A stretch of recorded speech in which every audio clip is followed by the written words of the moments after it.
Peace and shalom, Israel. Before we start the lesson, hit the notification button because we upload lessons every week and I don't want you to miss a single one. Like, comment, subscribe, and if there's a topic you would like for us to cover, we'll see what we can do. So until next time, cue the music.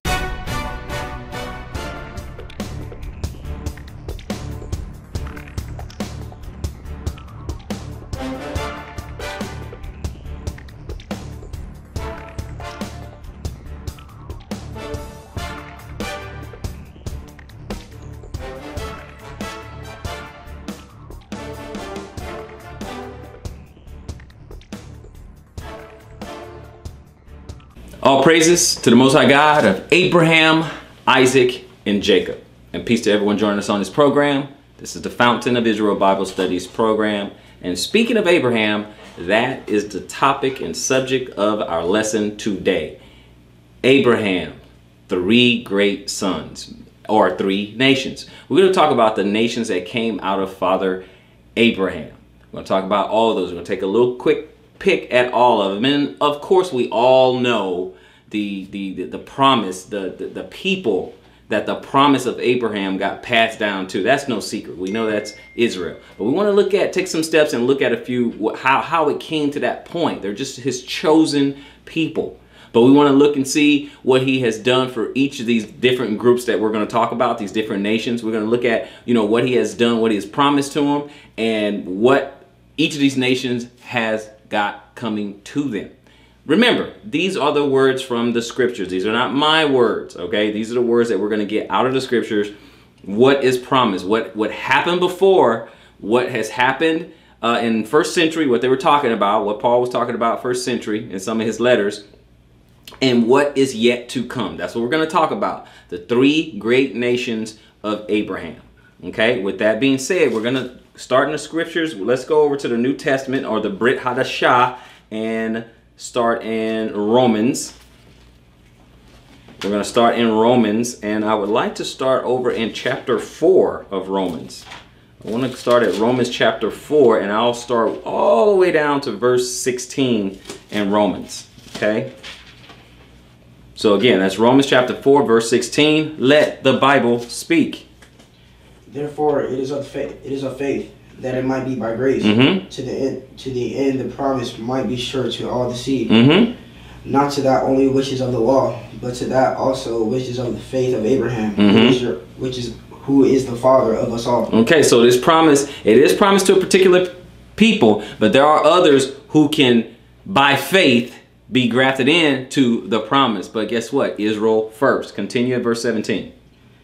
As it is written, I have made thee a father of many nations, before him whom he believed, even God, who quickeneth the dead, and calleth those things which be not as though they were. That means he's telling something that's going to come in the future. He's talking about they call those things that are not or has not yet happened as though it has already happened, because it's a sure thing. It's a foregone conclusion. We're going to look at that verse 18. Who against hope believed in hope, that he might become the father of many nations, according to that which was spoken.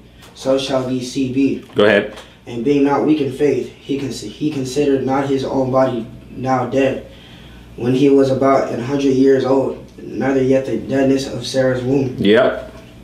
He staggered not at the promise of God through unbelief, but was strong in faith, giving glory to God. And this is that's why Abraham is called the father of the faith. Because we have to have that same type of faith. He gave us an example. Well, God said he's going to do this. Guess what? I believe that. God said he's going to do that. Yes, I believe that. And he lived as though he believed. God said, okay, I need you to pack up and move to Montana. If you believe that, then you should probably pack up and move to Montana if you feel the Most High told you to do that. And I'm just using that as an example. Okay, but it depends on your faith. So Abraham had the kind of faith that caused him to move in that faith, because he trusts in God. That's why he's the father of faith. But we're going to get into these promises. So he said, you said in verse 20, he staggered not at the promise of God through unbelief, but was strong in faith, giving glory to God. Verse 21. And being fully persuaded that what he had promised, he was able also to perform. And therefore it was imputed to him for righteousness. Yeah, but having faith, that counts as righteousness too. Go ahead. Now it was not written for his sake alone that it was imputed in him, to him, but for us also, to whom it shall be imputed. Mm-hmm. If we believe on him that raised up Jesus our Lord from the dead, Mm-hmm. who was delivered for our offenses and was raised again for our justification. All right, no problem. So now we're talking about the promises. Our whole focus here, I mean, we learned a couple things along the way, but we're talking about the promises that was given to him, and that it said that he's going to be the father of many nations. Okay, so we got to get into that. Okay, what nations? What we talking about? Okay, so let's go all the way back to Genesis. Okay, let's go to the beginning. Let's go to Genesis. Okay, and when we get to Genesis, we're going to go Genesis chapter 17. When we get to Genesis, we're going to go Genesis chapter 17, because we want to focus on those promises. We're going to look at some of those promises, and we're also going to look at where it says he's the father of many nations. Okay, let's see. What nations are we talking about? Because a lot of people like to reduce everything down to, well, it's just faith and, you know, just believe and that's it. No. Although there's some people who are going to be grafted into Israel. I understand that. I teach that. Okay, they're going to be grafted in. But let's not try to minimize or marginalize that the scriptures and the Most High is actually talking about a specific group of people. Okay, so let's not just blow over this, gloss over that. That's what a lot of people like to do. They like to just gloss over that, but we're not going to do that. So we're going to look at Genesis chapter 17. And when you get there, brother, pick it up at verse 1. Let the Bible speak. And when Abram was 90 years old and 9, the Lord appeared to Abram and said unto him, I am the Almighty God. Mm-hmm. Walk before me and be thou perfect. Come on. And I will make my covenant between me and thee, and will multiply thee exceedingly. Mm-hmm. And Abram fell on his face, and God talked with him, saying, As for me, behold, my covenant is with thee, Mm-hmm. and thou shalt be a father of many nations. Read verse 4 again, sir. As for me, behold, my covenant is with thee, and thou shalt be a father of many nations. Okay, the Lord wasn't just saying that just to be cute. He said, you're going to be a father of many nations. Continue in 5. Neither shall thy name any more be called Abram, but thy name shall be Abraham. For a father of many nations have I made thee. That's what it means, many. Abraham, go ahead.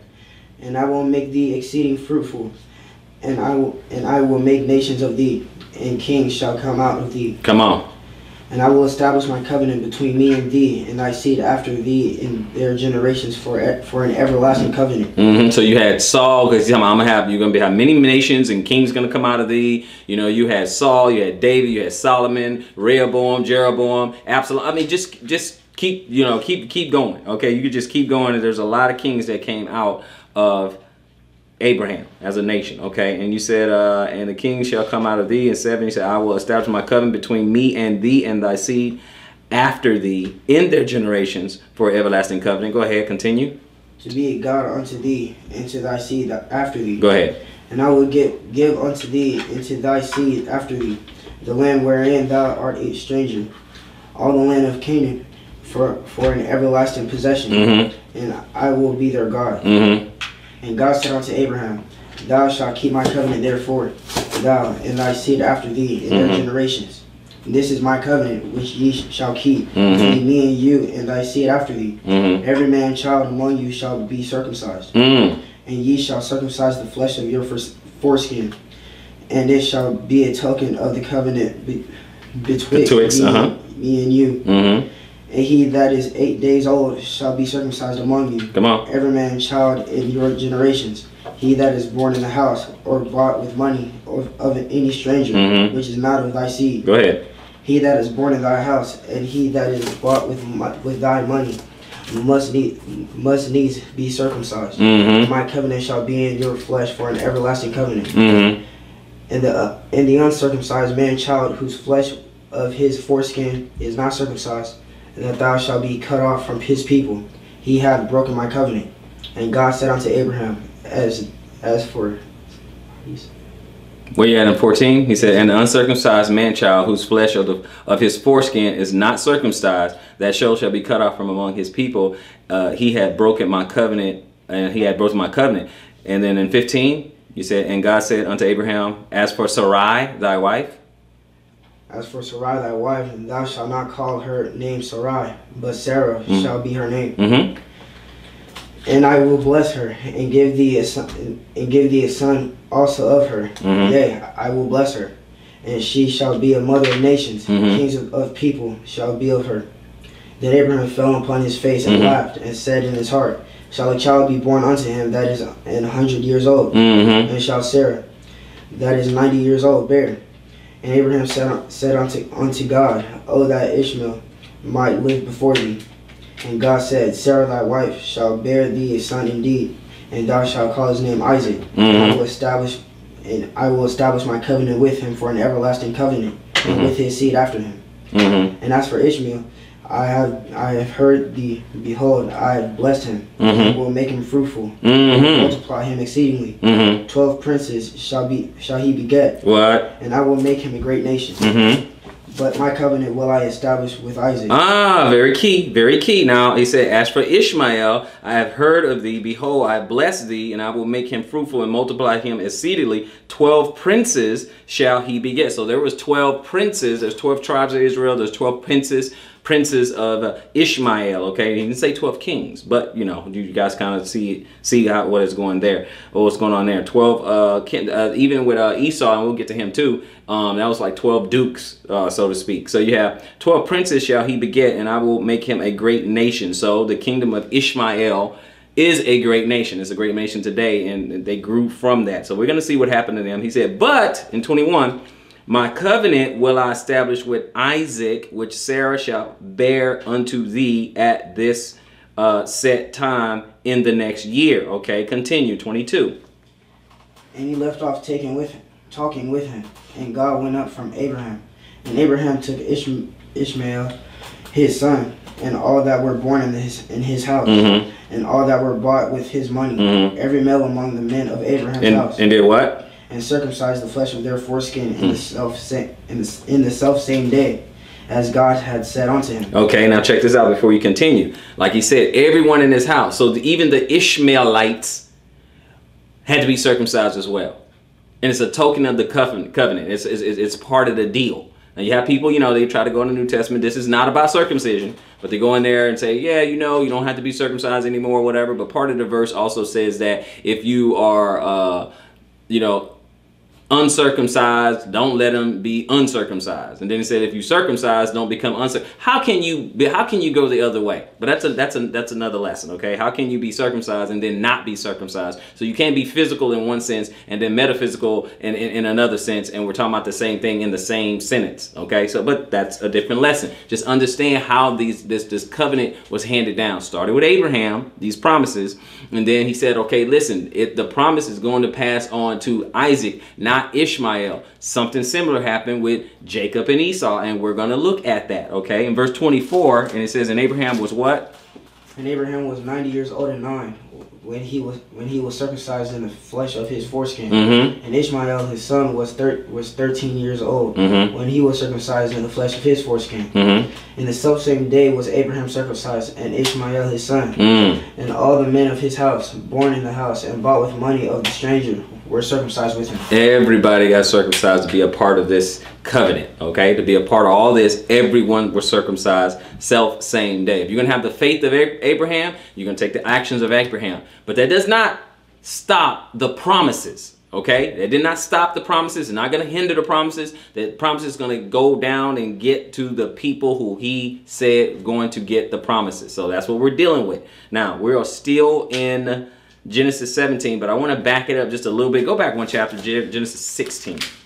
Okay, one chapter. And when we get in Genesis 16, we want to start at verse 1, okay? Because he said all this, who it was going to get passed down to. So we're going to go verse 1, Genesis 16, verse 1.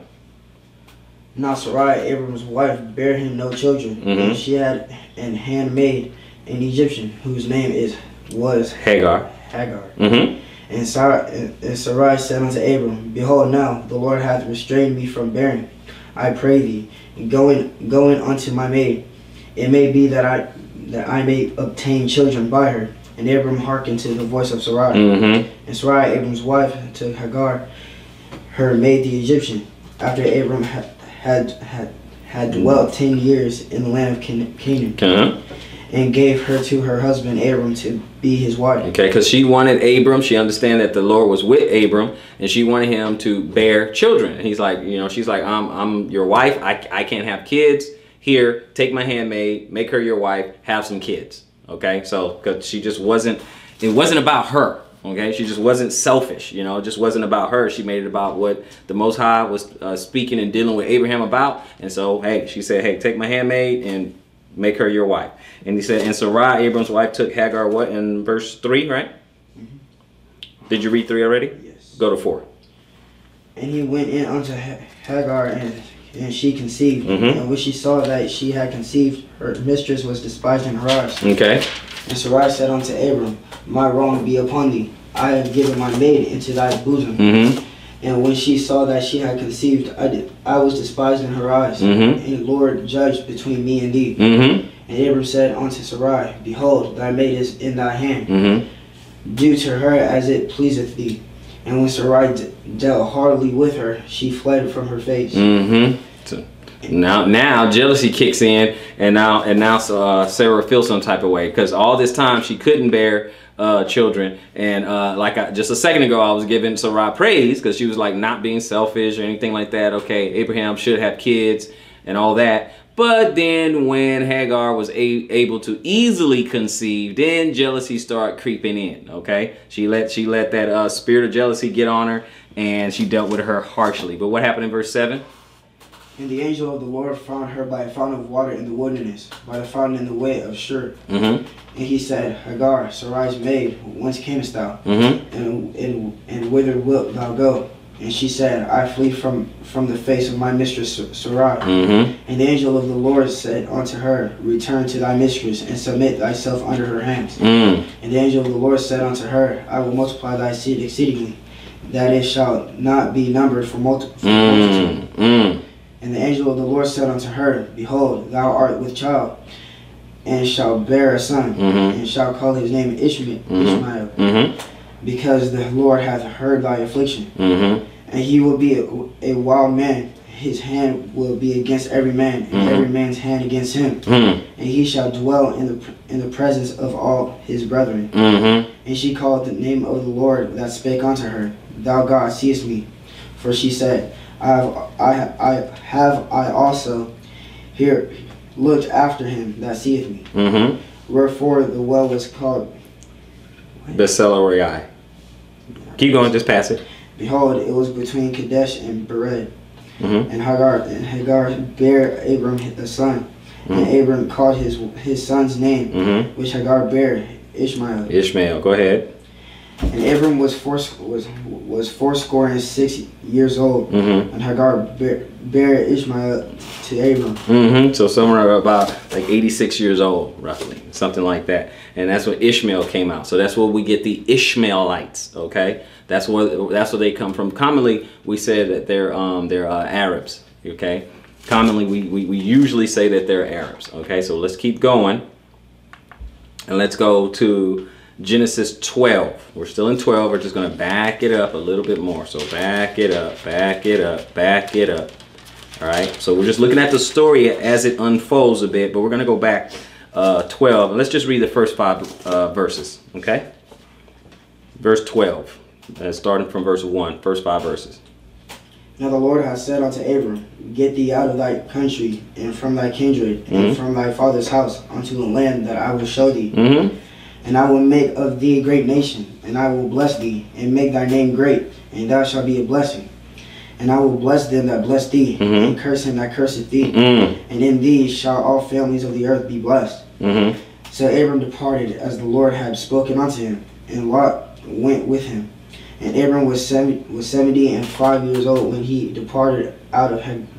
Haran, yep. That's it. That's it. Go ahead, verse 5.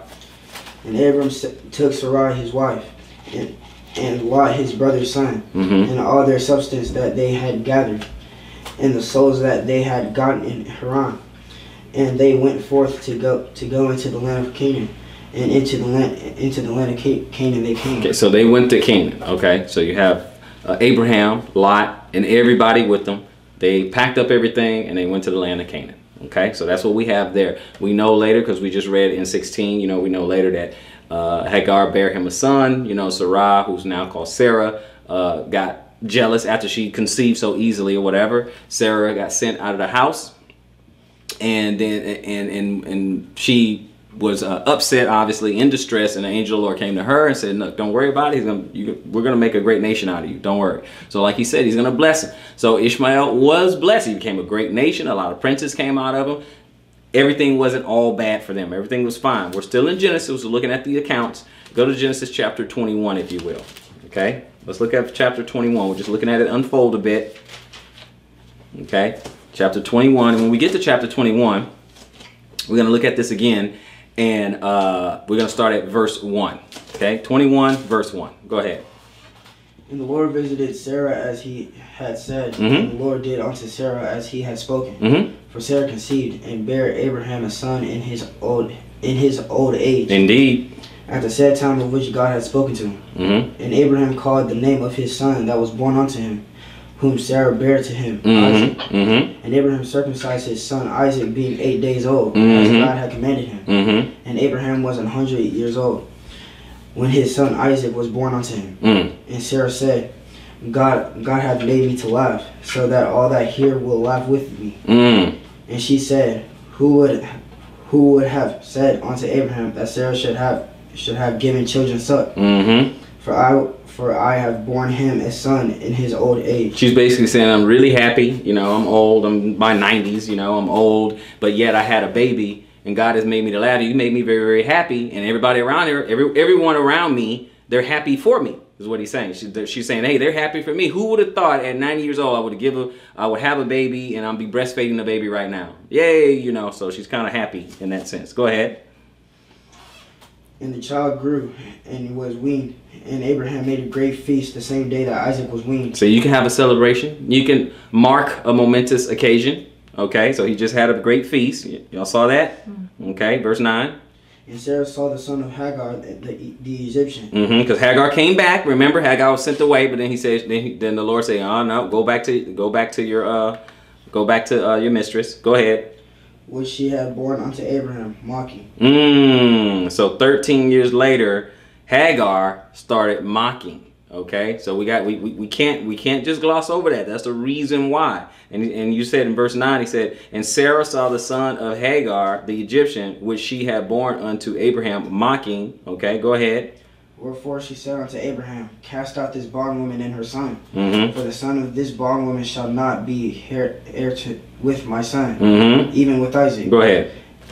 And the thing was very grievous in Abraham's sight because of his son. Exactly. It made him really upset. Go ahead, verse 12.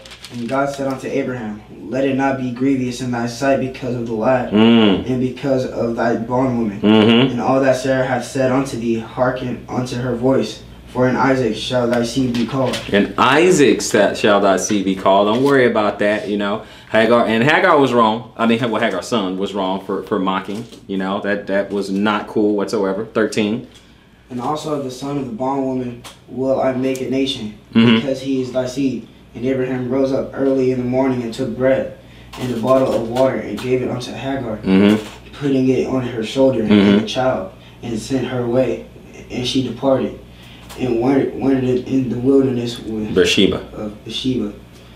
The water was spent in the bottle, and she cast the child under one of the shrubs. Okay, so she ran out of water, and then she just kind of put the put Ishmael, you know, in some shade, under some shade. And what happened in 16? And she went and sat her down over against him a good way off, Mm-hmm. as it were a bow shot. For she said, Let me not see the death of my child. Mm. And she sat over against him, and lifted up her voice and wept. Because they out of water, they're out of food, they're just kind of sitting out there wandering in the wilderness. And she's like, oh man, we're both gonna die. And she basically said, she sat Ishmael under a shrub, under some shade or whatever, and went about a bow shot. Like you can shoot a bow and arrow, and about as far as it can go. That's how far away she went away from him, because she did not want to see her son starve and be dehydrated and just die. So she was like, I don't even want to see this, Lord. And then she started crying, you know. But what happened in 17?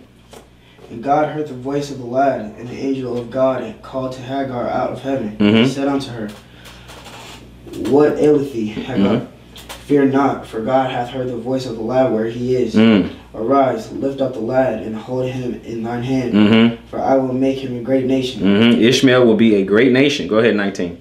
And God opened her eyes, and she saw a well of water. She went and filled the bottle with water, and gave the lad drink. Go ahead. And God was with the lad, and he grew and dwelt in the wilderness and became an archer. Go ahead. And he dwelt in the wilderness of Paran. And his mother took him a wife out of the land of Egypt. Okay, so the Ishmaelites started to procreate, and they procreated with Egyptians. So so you got Hebrew and you have Egyptian, because we know Abraham's Hebrew, right? It's like the father of the Hebrews. So you have a Hebrew, an Ishmaelite, fathering, making children with Egyptians. So the first wife was an Egyptian. Okay, so we're not done. Now let's go a little bit to the Brit over in Galatians chapter 4. Let's take a look at this. Let's go to the Brit, Galatians chapter 4. First start at 16, and then we're going to jump to 22. 16. Yes, sir. Am I therefore become your enemy because I tell you the truth? Stop right there, and we're going to jump to 22. But I just want people to understand, since I'm making a distinction between the nations, and I'm going to be talking about, what happened to them then, and what's going to happen in the future from the, with various nations and stuff like that. I don't want people to get in their feelings because I didn't write this book. Okay, so that's why I point this out. Am I become your enemy because I tell you the truth? So who are you mad at? If I didn't write it and all we're doing is just reading it to you and explaining, then who are you mad at? Okay, I'm just saying what thus says the Lord. That's all we're saying. That's all we're doing. So I'm not your enemy. Well, you can make yourself my enemy. That's fine. But I'm not making myself an enemy unto you by just trying to teach and edify and educate you on what the Bible actually says. I'm just trying to walk you through the Bible. I said a long time ago, it's kind of like being a tour guide. Okay, I didn't put this stuff up. I'm just showing you it's in here. I'm showing you where it is and telling you about it. Okay, so that's all I'm doing. So drop down to verse 22, sir. For it is written that Abraham had two sons, and one by a bondmaid and the other by a free woman. But he who was of the bondwoman was born after the flesh. But he of the free woman was by promise. By promise. Which things are an allegory. For these are the two covenants. The one from the mount of Sinai, which gendereth to bondage, which is Hagar. For this Hagar is Mount Sinai in Arabia, and answereth to Jerusalem, which now is, and is in bondage with her children. But Jerusalem, which is above, is free, which is the mother of us all. Come on. For it is written, rejoice, thou barren that bearest not. Break forth and cry, thou that travailest not. For the desolate hath many more children than she which hath an husband. Go ahead. Now we, brethren, as Isaac was, are the children of promise. We are the children of the promise. Okay, remember that. Now we, brethren, as Isaac was, are the children of the promise. That's what we are, guys. 29. But as then he that was born after the flesh persecuted him that was born after the spirit, even so it is now. That's how it is right now. A lot of people trying to persecute the children of the promise. A lot of people want to get after the children of the promise. You guys are trying to make too much of yourselves. No, we're just trying to figure out our identity, our heritage, our history, our culture. That's it. You have yours, we have ours. We're discovering ours, and we're trying to embrace ours. That's what's going on. That's really all that's going on. Not about just sticking my chest out and, oh, I'm somebody and you're nobody. No, it's not that. You can be somebody. You're whoever you say you are. I'll take you at your word. I'm just trying to say who I am. That's it. I'm trying to live out who I am. Okay, so that's all we're doing. That's all we're doing. And you said the children of the promise, but even so now, verse 30. Nevertheless, what saith the scripture? Cast out the bondwoman and her son, and the son of the bondwoman shall not be heir with the son of the free woman. So then, brethren, we are not children of the bondwoman, but of the free. But we are of the free. We come from Sarah. Okay? Children of Sarah, of Abraham, of Isaac, and we're also going to see, obviously, of Jacob. Let's go back to the beginning, Genesis chapter 25. This this lesson will be really easy to follow because we're not going to too many different places. We're just going back to some of the same books. So, Genesis chapter 25. Chapter 25. And we're going to pick it up when we get to chapter 25. We're going to end up picking it up at verse 16. Okay, let's keep going because we got a little bit more to cover. So start at verse 16. These are the sons of Ishmael. These are the sons of Ishmael, and these are their names, by their towns and by their castles, 12 princes according to their nation. And these are the years of the life of Ishmael, and 137 years old. Years. 100. So Ishmael lived 130. Go ahead. And he gave up the ghost and died, and was gathered unto his people. And they dwelt from Havilah unto Shur, that is before Egypt, as thou goest toward Assyria. And he died in the presence of all his brethren. What else? And these are the generations of Isaac, Abraham's son. Abraham begat Isaac. And Isaac was 40 years old when he took Rebekah to wife, the daughter of Bethuel the Syrian, and Padanaram, the sister of Laban the Syrian. And Isaac entreated the Lord for his wife, because she was barren. And the Lord was entreated of him, and Rebekah his wife conceived. The children struggled together within her, and she said, If it be so, why am I thus? And she went to inquire of the Lord.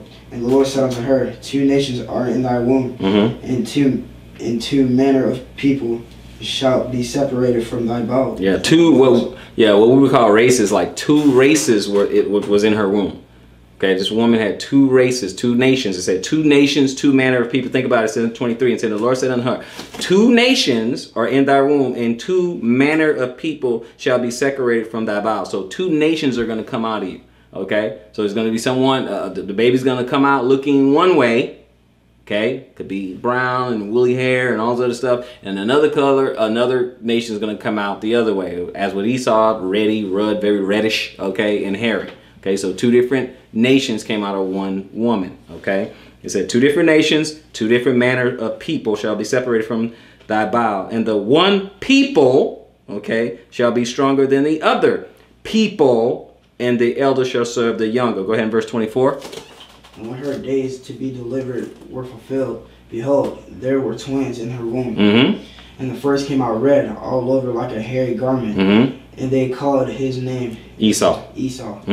And after that came his brother out, and his hand took hold of Esau's heel. And his name was called Jacob.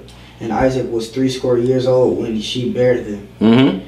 And the boys grew, and Esau was a cunning hunter, a man of the field, and Jacob was a plain man, dwelling in tents. And Isaac loved Esau, because he did eat of his venison. But Rebekah loved Jacob. And Jacob sawed pottage, and Esau came from the field, and he was faint. I mean, he was pretty weak. He was hungry. Go ahead. And Esau said to Jacob, Feed me, I pray thee, with that same red pottage, for I am faint.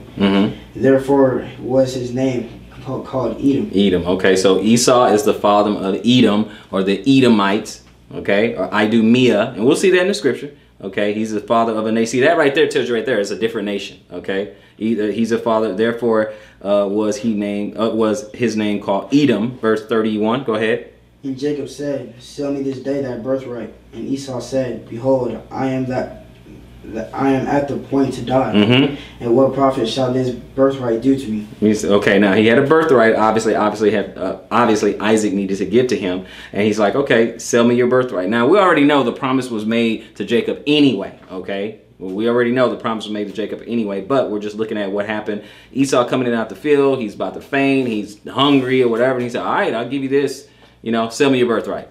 He said, well, what do I care, man? I'm about to die. Give me something to eat. I don't care. You can have my birthright. Just give me something to eat. Okay? And then Jacob said, 33, and Jacob said what? And Jacob said, Swear to me this day. And he swore unto him. And he sold his birthright unto Jacob. Now, just to keep it straight, because everyone wants to say, oh, Jacob deceived Esau or whatever. Did Jacob deceive Esau right here? No. He said, okay, I'll give you something to eat. You sell me your birthright. Did Esau agree to it? Or was a gun put to his head? No, he agreed to it. He said, man, I don't care, man. You can have the birthright. Give me something to eat. That's it. He said, swear unto me. Because you know why? You know why swearing to me is good enough? Because back then, you had to be a person of your word. You had to keep your word or you paid for it. You had to keep your word. Because if I make a deal with you, you heard me, I heard you, and then God heard both of us. So you pay for that if you go back on your deal. And he said, Jesus, and Jacob said, swear to me this day. And he swore unto him. And he sold his birthright unto Jacob. And 34, we'll finish at 34. Go ahead. Then Jacob gave Esau bread and pottage of lentils. Mm-hmm. And he did eat and drink, and rose up and went his way. Thus Esau despised his birthright. And he despised his birthright. So how was he tricked? He didn't want it. It was no big deal to him anyway. He didn't care. He did not care. So we're gonna go up. We're gonna go forward. Go to verse chapter 27. Just flip a page. Go to chapter 27. We're gonna pick that up in verse 1. See what else happened. Go ahead. And it came to pass, when Isaac was old and his eyes were dim, so that he could not see, he called Esau his eldest son, and said unto him, my son. And he said unto him, behold, here I am. And he said, behold, now I am old, I know not the day of my death. Now therefore take, I pray thee, thy weapons, thy quiver and thy bow, and go out to the field and take me some venison, and make me savory meat. Such as I love, and bring it to me, that I may eat, that my soul may bless thee before I die. Okay, so he was just saying, he was saying, Esau, look, man, because this is Isaac, is his dad. He said, look, I'm real old, I'm weak, I'm probably gonna die soon. You know, tell you what, go out, shoot a deer, it's venison, shoot a deer, cut it up, make me some of these savory meats. You know how I like it. He said, and make me savory meats such as I love. He said, you know how I like it. Hook me up. You know how it is. And bring it to me that I may eat, that my soul may bless thee before I die. You know, he said, so that I can bless you. I can give you that blessing, you know, because you're my firstborn. Basically, you came out of the womb first. So I'm going to go ahead and do that. But what happened in verse 5? What happened? And Rebekah heard when Isaac spake to Esau his son, and Esau went to the field to hunt for venison, and to bring it. And Rebekah spake unto Jacob her son, saying, behold, I heard thy father speak unto Esau thy brother, saying, bring me venison, and make me savory meat, that I may eat, and bless thee before the Lord, before my death. Now therefore, my son, obey my voice according to that which I command thee. Go now to the flock, and fetch me from thence 2 good kids of the goats, and I will make them savory meat for thy father, such as he loveth. Just the way he likes it. Go ahead. And thou shalt bring it to thy father, and he may eat, and that he may bless thee before his death. Okay, so drop down to 18. Okay, go ahead. Go to 18. And he came unto his father and said, my father. And he said, here I am. Who art thou, my son? And Jacob said unto his father, I am Esau, thy firstborn. I have done according as thou badest me. Yeah, I done what you asked me. That's what. Go ahead. Arise, I pray thee, sit and eat of my venison, that thy soul may bless me. So that you can give me that blessing. Go ahead.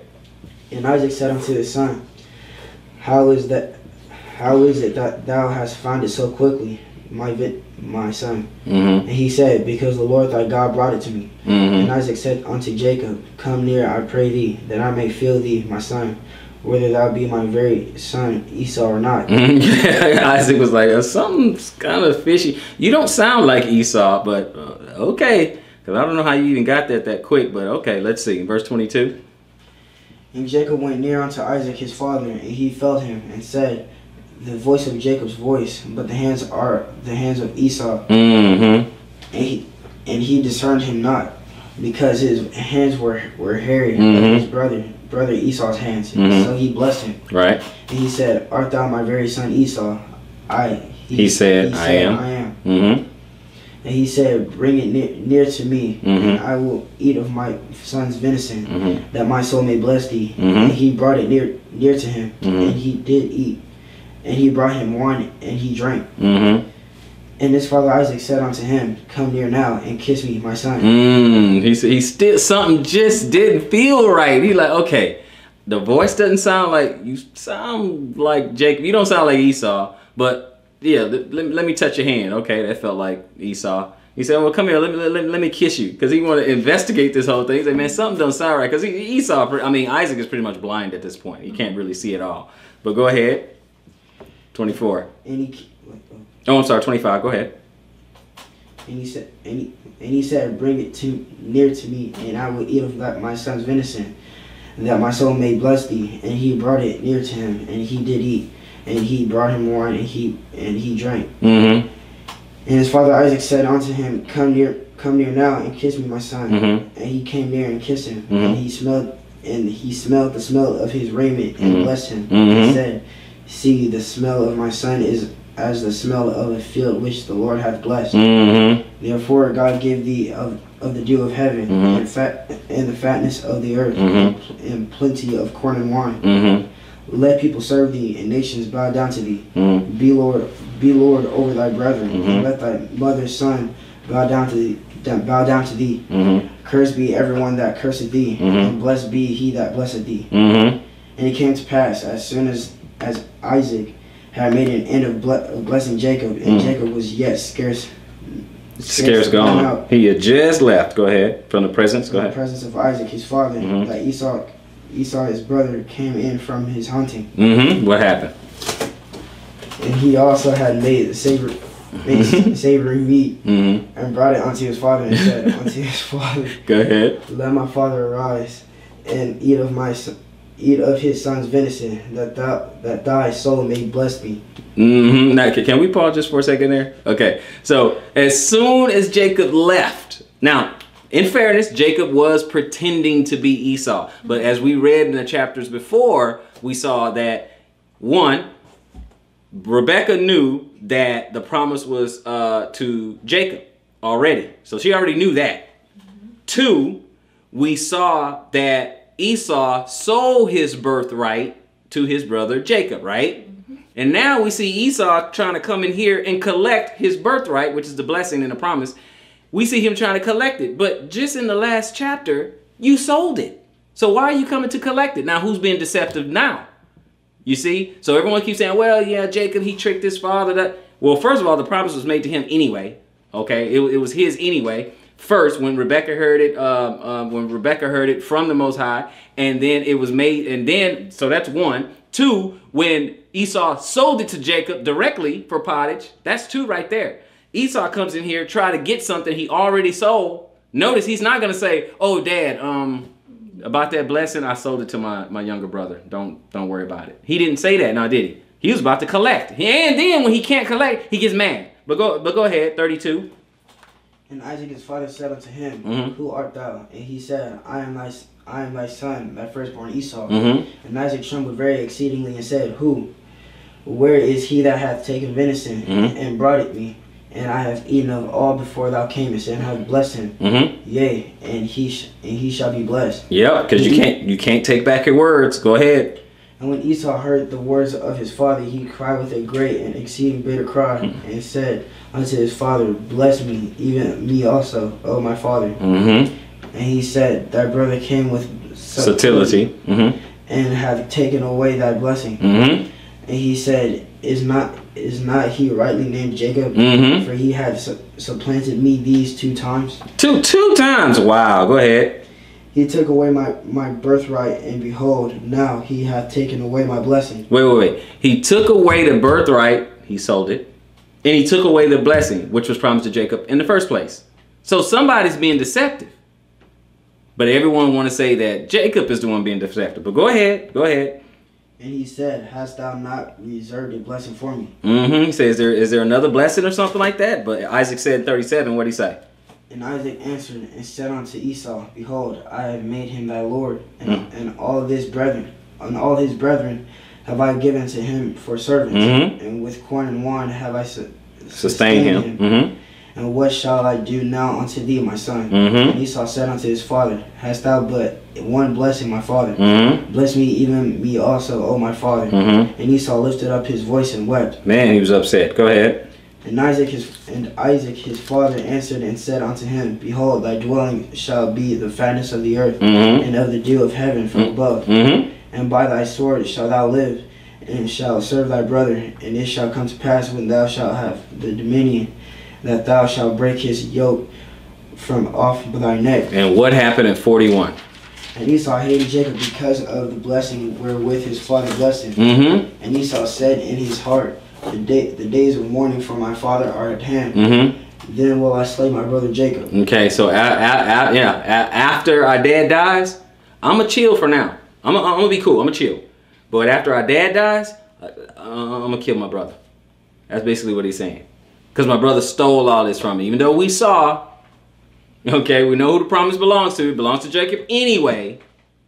Then he sold the birthright, which, you know, blessing. He sold it. And then he tried to get it back. So he tried to deceive. I'm sorry that you were so hungry that your stomach made a promise that your body didn't want to keep. Sorry about that. But you did that. Okay? Sorry about that. But that was you. Now, we're going to go to 27. We were just in 27. Yeah, okay, yeah, we just did that. 27. Yeah, we just did that. You're right. So let's go Hebrews chapter 12. Hebrews chapter 12. We'll go back to Genesis in a minute. Go to Hebrews chapter 12. Let's keep moving because we still got a few we have to cover before we get out of here. Hebrews chapter 12. When we get to Hebrews 12,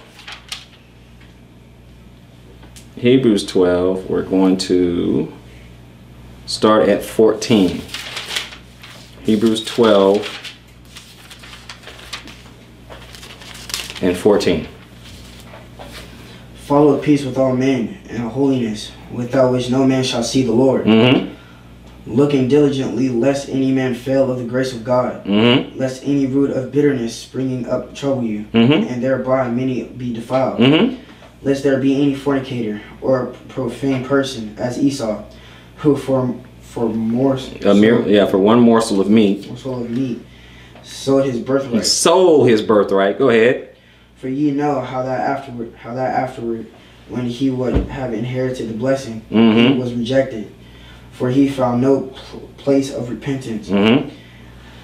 though he sought it carefully with tears. Okay, see, he wanted to take all that away. Remember, he cried. Esau cried and wept and all that. He didn't want that to, happen. He sold his birthright, and he's basically like, man, I made a big mistake. I messed up. No, I want to undo this. Once a deal's a deal. That's why we got to be men of our words. We have to be people of our words in the promise. Okay, when we promise, you're supposed to do everything you can to try to keep that promise. It's a big deal. Today is no big deal. People don't care about their word. They don't care about their promise. They don't stick to it. Sometimes, how many times we said something, even if we didn't mean it, it come back to haunt us. How many times we said something, we did mean it, it comes back to haunt us if we don't keep it. Okay? So you have to be, I've had moments in my life where I'm glad I said certain things the way I said it so that it didn't have to come back to haunt me. I am. Some things I've said, obviously, I regret. We don't get it all right. Some things you regret. You're like, man, I messed up on that one. So, again, this is not about vow. I have a lesson on, keeping your word and vows and all that other stuff. But I'm just saying we have to learn something on the way to learning something. Go back to Genesis 36. Let's do a couple more. Genesis 36.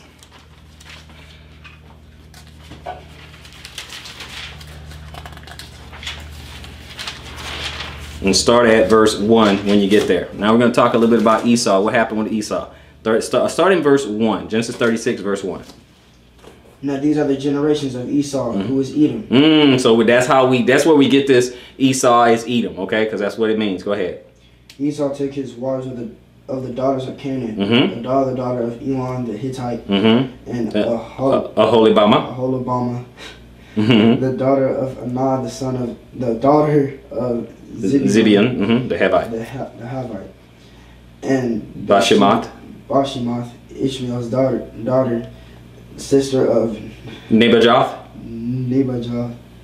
And Adah bare to Esau Eliphaz. And Bashemath bare Reuel. And Aholibama bare Jeush. And Ja'alam. And Korah. These are the sons of Esau, which were born unto him in the land of Canaan. Okay, so when you grow up and get married, now you can have some names you can name your kids. Right there. Got you something. Got you something for you. You're welcome. There you go. Drop down to verse 8. Drop down to verse 8. Thus dwelt Esau in Mount Seir. Esau is Edom. Yep. And these are the generations of Esau, the father of Edomites. Of the Edomites in Mount Seir. These are the names of Esau's son. Eliphaz the son of Adah, the wife of Esau. Reuel the son of Beshemath, the wife of Esau. And the sons of Eliphaz were Timon, Omar, Zepho, and Gatam, and Kenaz. And Timnah was concubine to Eliphaz, Esau's son, and she bare to Eliphaz Adah. Where were you? I'm at 12. At 12, okay. And Esau, and she bare to Eliphaz Amalek, and these were the sons of Adah, Esau's wife. Okay, so we're done with that. It's okay. We're done with that. So we're gonna move on. We're gonna go back to 32 because we're getting somewhere. Okay, go back to chapter 32 and pick it up at verse 1 real quick. Just give me those first 3 verses, and then we'll move. 32 verse 1. Go ahead. And Jacob went on his way, and the angels of God met him. And when Jacob saw them, he said, "This is God's host." And he called the name of that place Mahanaim. And Jacob sent messengers before him to Esau his brother unto the land of Seir and the country of Edom. And he commanded them, saying, "Thus shall ye speak unto my lord Esau." And servant Jacob saith thus, I have sojourned with Laban and stayed there unto now. And I have oxen and asses, flocks and men servants, and women servants, and I have sent to tell my lord that I may find grace in thy sight. Okay, so we're gonna move around a little bit because so now he went peaceably. He wanted to find grace in his sight. Drop all the way down to verse 24. Drop all the way down to 24. Go ahead. And Jacob was left alone, and there wrestled a man with him until the breaking of the day. Till early in the morning. Go ahead. And when he saw that he prevailed not against him, he touched the hollow of his thigh. And the hollow of Jacob's thigh was out of joint. And he wrestled with him. And he said, "Let me go, for the day breaketh." And he said, "I will not let thee go, except thou bless me." And he said unto him, What is thy name? And he said, "Jacob."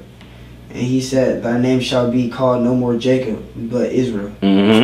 For as a prince hast thou power with God and with men, and has prevailed." Okay, so now we know he has power with God and with prince. Okay, he has a power with God. Okay, so we're gonna go to Deuteronomy because we're moving. Now we're moving. Go to Deuteronomy 32. So this is just when I just want to point out when Jacob's name was changed to Israel. It's because he wrestled with the angel of the Lord. So Deuteronomy 32. Deuteronomy 32. Okay, and when we get to Deuteronomy 32, I don't want a lot. I just want verse 7 and 8. Deuteronomy 32, give me verse 7 and 8. Remember the days of old, consider the years of many generations. Ask thy father, and he will show thee, thy elders, and they will tell thee. What's that? When the Most High divided to the nations their inheritance, when he separated the sons of Adam, he set the bounds of the people according to the number of the children of Israel. Hey, that's what he did. All the nations, where everything was promised to Israel, everything is according to Israel. He's going to give Israel all of this and that, and then everybody else get everything, else. But Israel's first, and Israel ruling. Israel on top. Okay? So, let's go ahead and look at a few more and knock this right out. Okay, go to Nehemiah. Go to Nehemiah, and we can knock this out real quick. Nehemiah.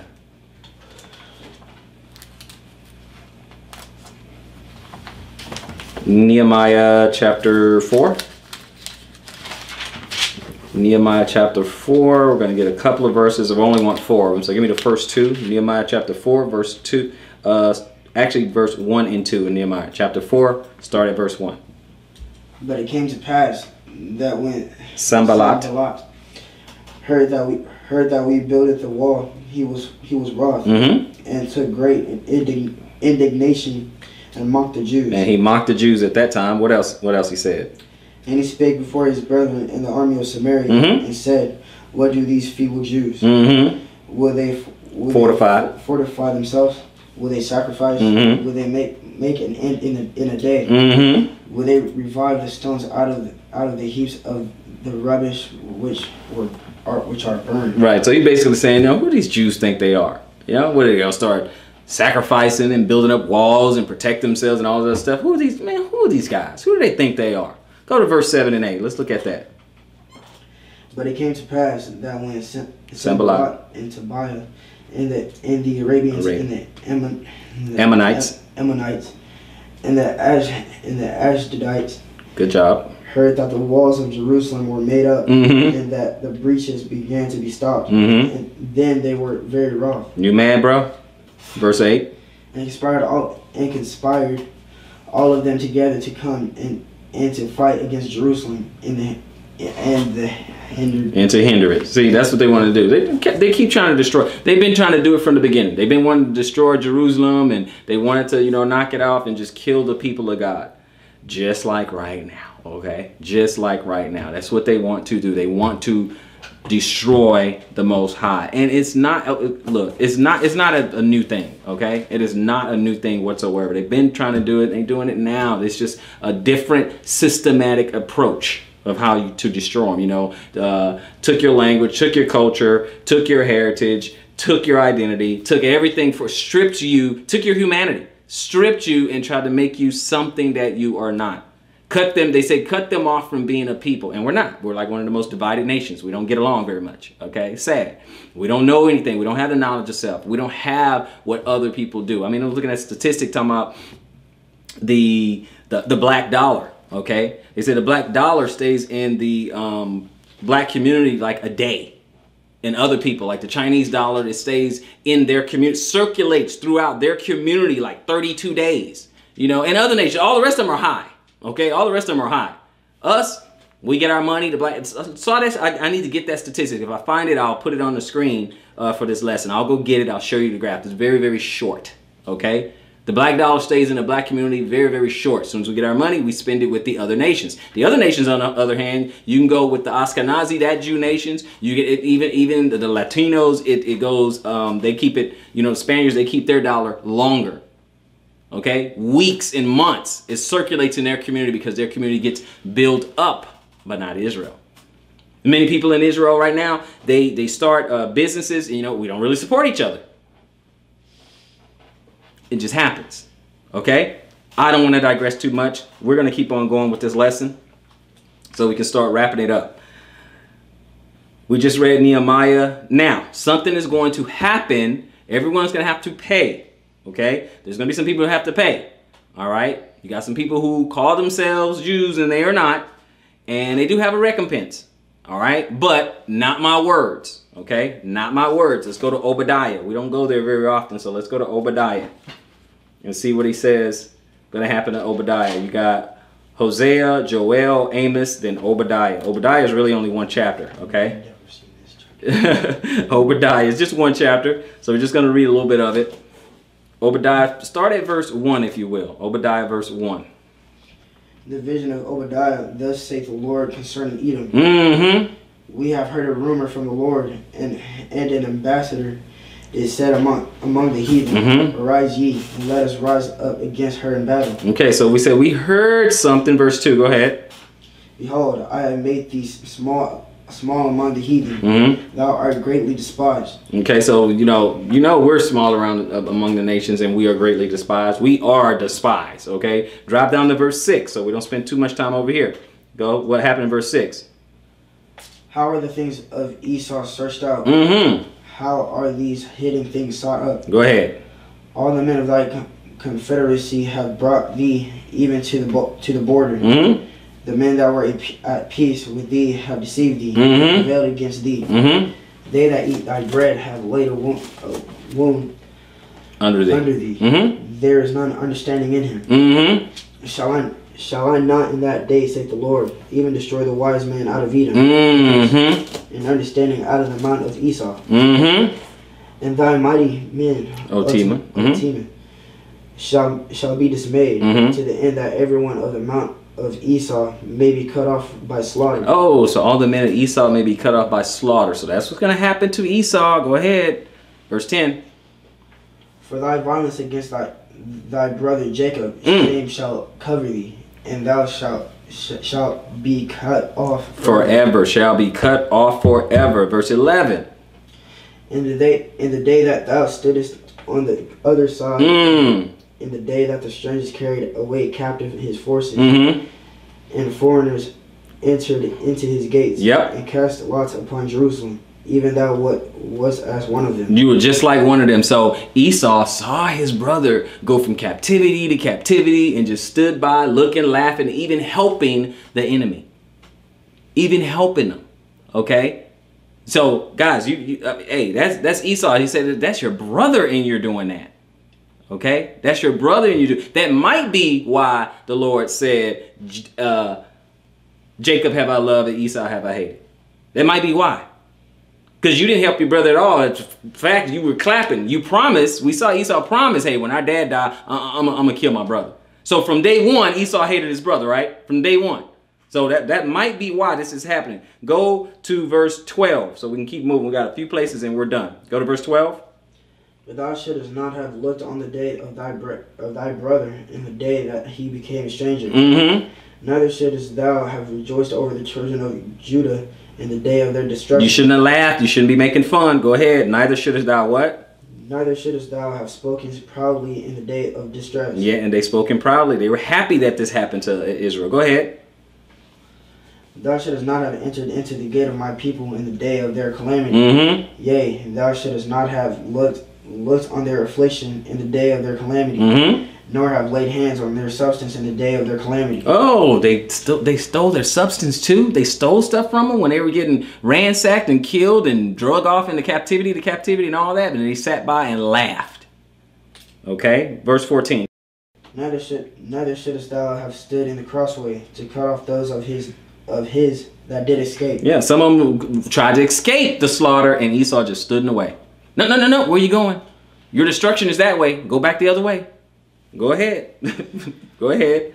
Neither shouldest thou have delivered up those of his that did remain in the day of distress. And 15.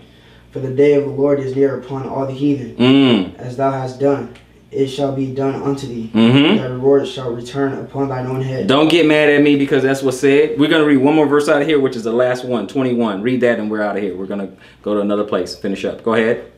And Savior shall come up on Mount Zion and judge the mount of Esau, and the kingdom shall be the Lord's. And the kingdom, so yeah, Esau not going to make it. Not going to end well for Esau and his people because they rejoice in that day. Not us. They rejoice in that day at our destruction, at your own brother's destruction. You happy, you clapping, you're taking their substance. Yeah, you're going to have to pay for that. Okay. Now, since we're back here, go to Psalm. Okay. Because the nations, they conspire against us. They all come together. They come against us. Go to Psalm 83.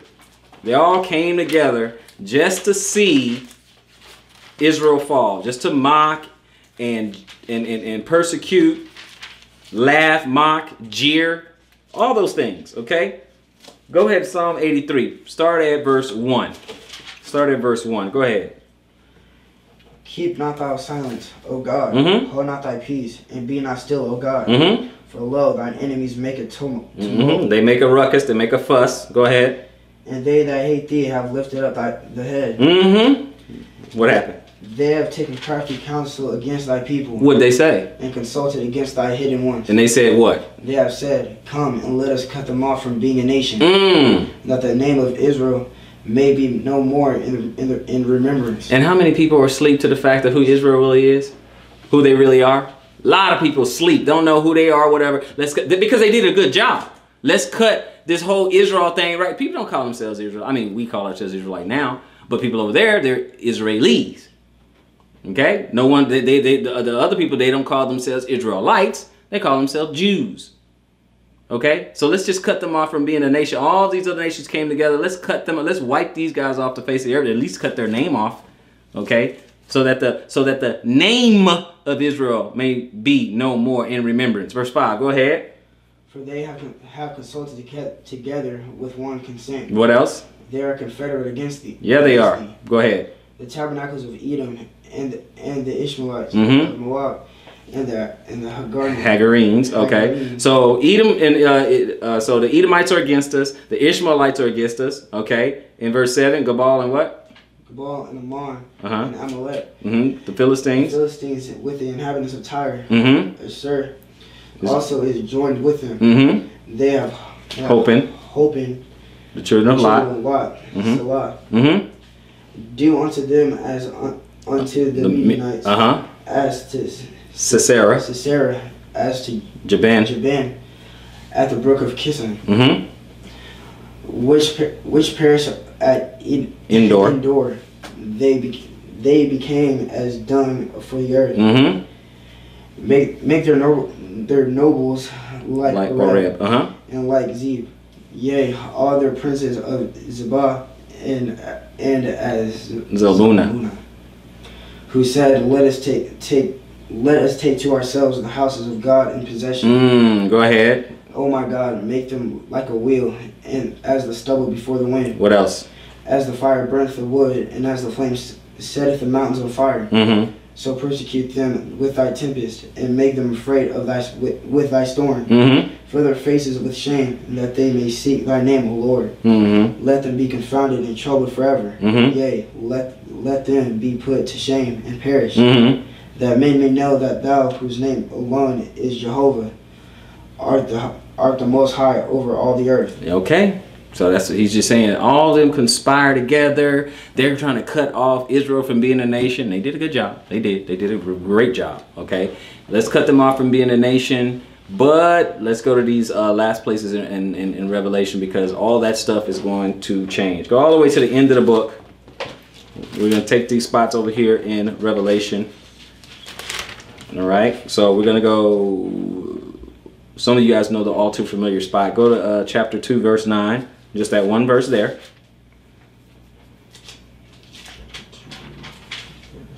Mm-hmm.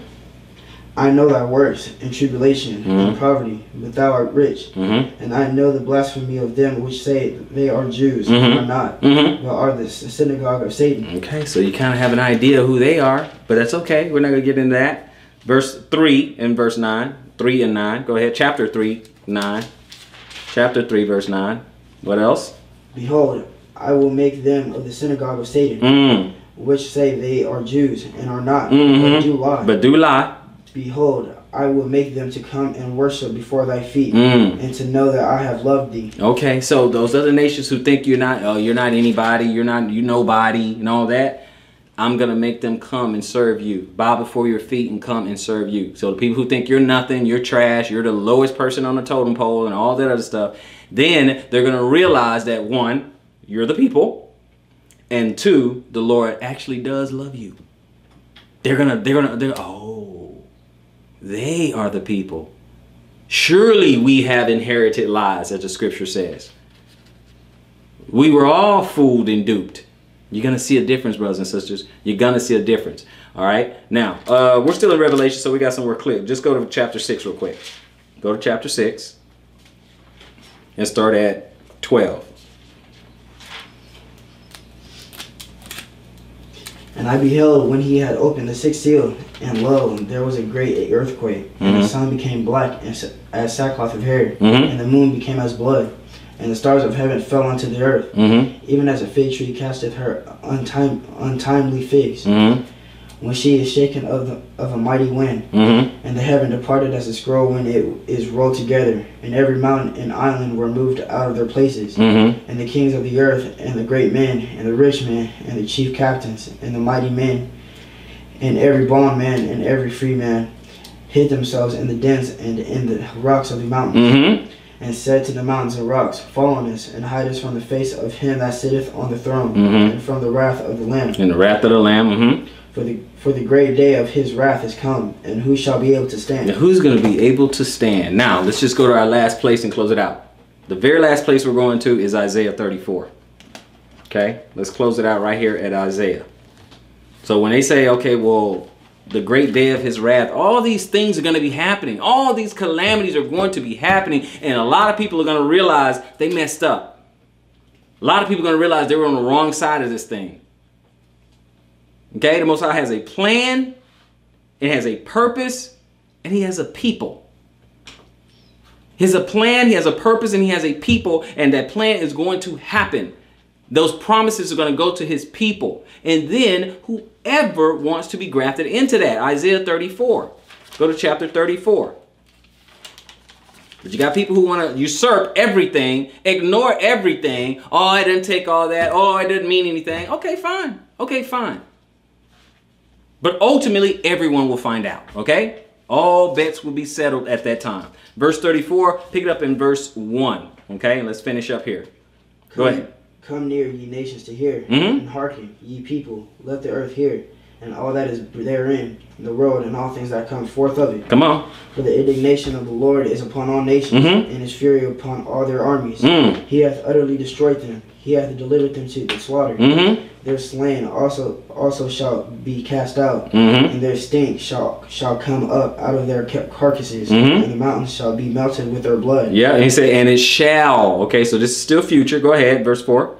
And all the host of heaven shall be dissolved, and the heavens shall be rolled together as a scroll.